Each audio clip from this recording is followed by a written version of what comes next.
Anda telah mengunduh podcast yang dipaparkan oleh Pendeta Dr. Erastus Sabdono ini dari truth.id/voice. Selamat mendengarkan podcast ini.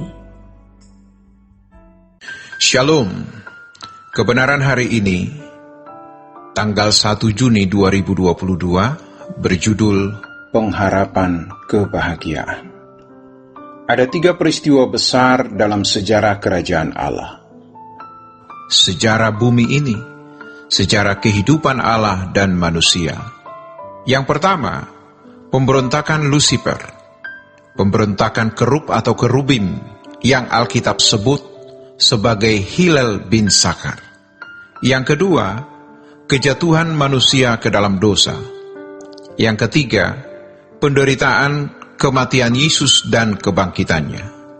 Ini semua memiliki benang merah yang terhubung. Kebangkitan Yesus dari kematian memberi harapan. Jadi, membuat hidup ini berpengharapan. Dikatakan dalam 1 Petrus pasal 1 ayat 3-4, terpujilah Allah dan Bapa Tuhan kita Yesus Kristus, yang karena rahmat-Nya yang besar, telah melahirkan kita kembali oleh kebangkitan Yesus Kristus dari antara orang mati. Jadi kita seperti dilahirkan dari seorang yang tidak berpengharapan, lalu menjadi orang yang diberi pengharapan. Oleh kebangkitan Yesus Kristus dari antara orang mati, kepada suatu hidup yang penuh pengharapan, untuk menerima suatu bagian yang tidak dapat binasa, yang tidak dapat cemar, dan yang tidak dapat layu, yang tersimpan di sorga bagi kamu.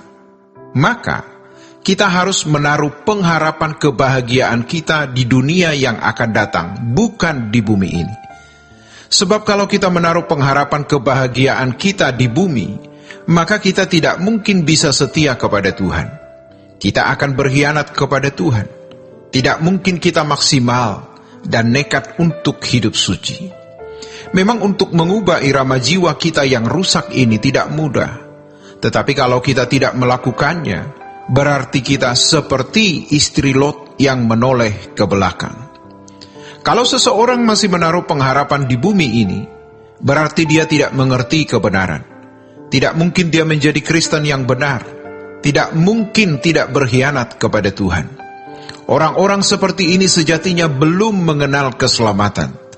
Orang yang mengenal keselamatan dan memahami nilai keselamatan tidak akan menaruh pengharapan kebahagiaannya di bumi ini. Sebaliknya, dia akan menaruh pengharapannya hanya di langit baru, bumi baru. Makanya dalam 1 Petrus 1 ayat 13, Petrus mengingatkan kita, sebab itu siapkanlah akal budimu.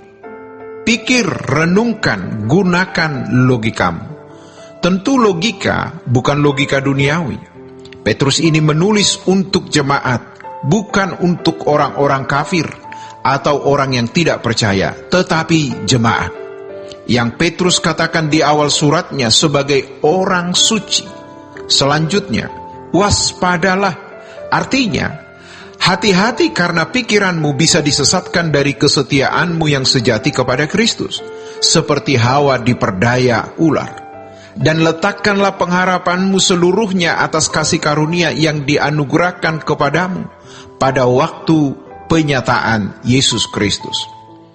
Tapi seiring berjalannya waktu dan Tuhan memproses kita dengan proses-proses yang luar biasa, ketika kita menaruh seluruh pengharapan kebahagiaan kita kepada Tuhan, tidak bisa tidak, kita mengupayakan kehidupan yang tidak bercela.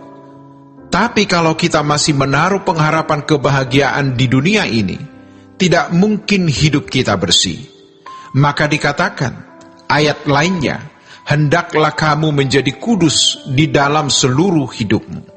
Kalau seluruh pengharapan kebahagiaan kita taruh pada Tuhan dan dunia yang akan datang, maka kita bisa hidup kudus dalam seluruh hidup, paralel, simetris. Sebab ada tertulis, kuduslah kamu sebab aku kudus. Dan jika kamu menyebutnya Bapa, yaitu Dia yang tanpa memandang muka menghakimi semua orang menurut perbuatannya, maka jangan mengaku sebagai anak-anak Allah secara tidak bertanggung jawab. Sebab anak Allah bukan sekedar sebutan, melainkan perbuatan dan keberadaan kita. Baiklah kita renungkan. Suatu hari kita akan menghadap tahta pengadilan Tuhan kita. Kita berharap tidak ada saldo dosa dalam hidup kita. Tuhan akan menghabisi semua saldo kita lewat peristiwa-peristiwa hidup. Seseorang yang gampang tersinggung dibentuk untuk menjadi orang yang tidak tersinggung. Maka ia harus mengalami kejadian di mana ia disinggung. Waktu itulah ia berkesempatan untuk menghabiskan saldo dosa tersinggungnya.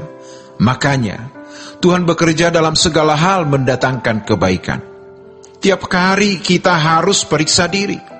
Sebab natur dosa tidak akan muncul sebelum ada impuls atau rangsangan.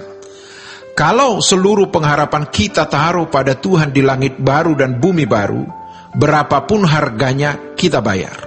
Masalahnya, mengapa banyak orang tidak nekat?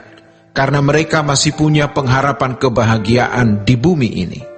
Kalau gajiku naik, kalau rumahku besar, atau paling tidak, kalau aku punya rumah pribadi dan berbagai kesenangan.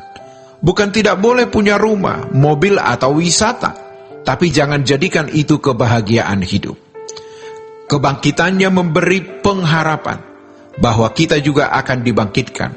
Maka taruh seluruh pengharapan kebahagiaan kita pada kehidupan yang akan datang, bukan pada sesuatu di bumi hari ini. Jiwa kita tidak utuh, makanya firman itu menguduskan, menyembuhkan.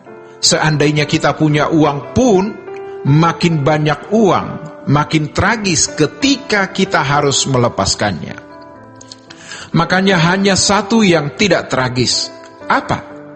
Memiliki pengharapan di dunia yang akan datang. Sebab kamu tahu bahwa kamu telah ditebus dari cara hidupmu yang sia-sia, yang kamu warisi dari nenek moyangmu itu, bukan dengan barang yang fana, bukan pula dengan perak atau emas, melainkan dengan darah yang mahal, yaitu darah Kristus yang sama seperti darah anak domba, yang tak bernoda dan tak bercacat. Kita harus keluar dari cara hidup yang kita warisi dari nenek moyang. Dan sekarang, kita harus hidup dengan cara hidup anak Allah yang diteladankan oleh Yesus. Allah menciptakan langit baru, bumi baru, dan meriset kita untuk bisa menjadi orang-orang yang layak ada di dalam kerajaan surga.